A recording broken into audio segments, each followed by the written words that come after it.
Is your workspace always perfectly organized? Congratulations, we have nothing to talk about. However, if your workspace is in a constant freefall towards chaos and clutter, like mine, welcome to this video. This video is for you. If you have grown into the habit of letting things go and then spending maybe a full day cleaning everything in one go, only to see things quickly deteriorate already from the day after, then this video is even more for you. Throughout my entire musician and maker adventures, all my music studios and my maker workshops have been a total mess. My current art project is challenging me on every level of my life, and more than ever I want to become an organized person. This has been something that I've wanted to do for 10 years, but for some reason I've never been able to change my behavior. But now I have found a triforce of reading inspiration. Recently I started to apply the findings from the triforce onto my own life, and it seems to kind of work. So I thought I'd make a video to share my findings with you. Let's start with looking at the problem for some context. I've noticed a kind of sawtooth pattern in the organization of my workshops. While I'm working, I'm creating mess. The more I'm working, the more mess I'm creating. Finally, one day I've had it and I cleaned everything up in one day. And then from day 2, it all starts over again. This pattern is constantly repeating, and it does affect the efficiency of my work. I've been wanting to break this inefficient pattern for years, but for some reason I just fell straight back into it. So this leads us to the first cornerstone of the Triforce. The Life-Changing Magic of Tidying by Marie Kondo.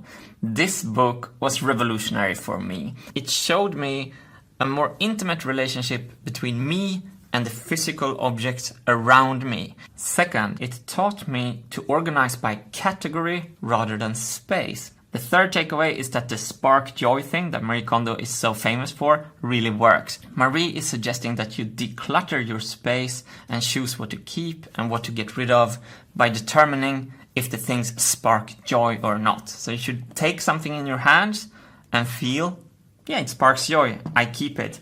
And something else, no, it doesn't spark joy, I get rid of it. This sounds so banal. It works. It just works. And after a while, you're surrounded with things that does spark joy for you. It's really cool. Fourth, the book showed me a more positive side of tidying. To have someone explaining to me that tidying isn't just pure evil was really, really uplifting for me to hear. I needed to hear that. Fifth and most important takeaway, Marie taught me that everything you keep needs a home. Everything you have needs a place to be where it always is. That's a very, very important concept that we'll get back to later. Exactly 1 year ago, I did a huge Marie Kondo transformation. What you're seeing here is me collecting a huge recycling pile of things I found around my house and in my workspaces that I wasn't using or didn't spark joy. At that point, I thought that this will solve all my problems. I'm now an organized person. But for me, the real problem started when I got back to work. It was like the Marie Kondo book showed me a great system to organize, but I wasn't taught really how to keep it organized. And that's where we get to the second part of the Triforce. Atomic Habits, an easy and proven way to build good habits and break bad ones by James Clear. This book is a bomb.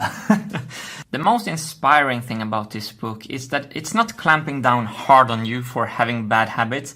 Rather, it's telling you exactly why you're having bad habits, why you haven't been able to change them. When I was listening to Atomic Habits, I started to see my own behavior from the outside. You start to automatically dissect your own habits. And let's get back to what Marie taught us, that everything you have has to have a place where it lives.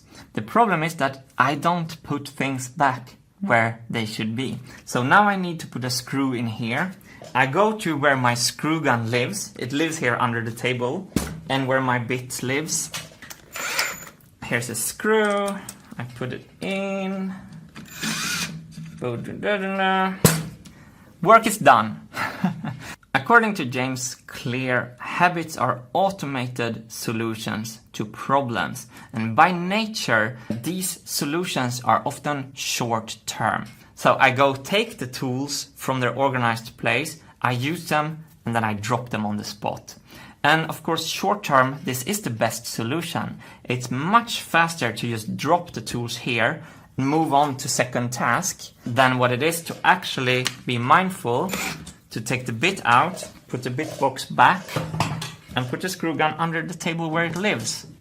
Another thing I learned from Atomic Habits is that your habits are very tightly related to your identity. Picture that you're trying to quit smoking and you get offered a cigarette. You can either reply, "No thanks, I'm trying to quit." You can also reply, "No thanks, I'm not a smoker." This shift where you tie your identity into your habit is very powerful. So I've always seen myself as a disorganized person. I always thought like, orders for idiots, a genius can handle chaos. That's a Swedish expression. And now, like when I'm failing with my machine and thinking I have to up my game, I'm like, no, I am trying to shift my own identity from I'm a creative but a little bit disorganized person and it's kind of cool to I'm a creative, organized person.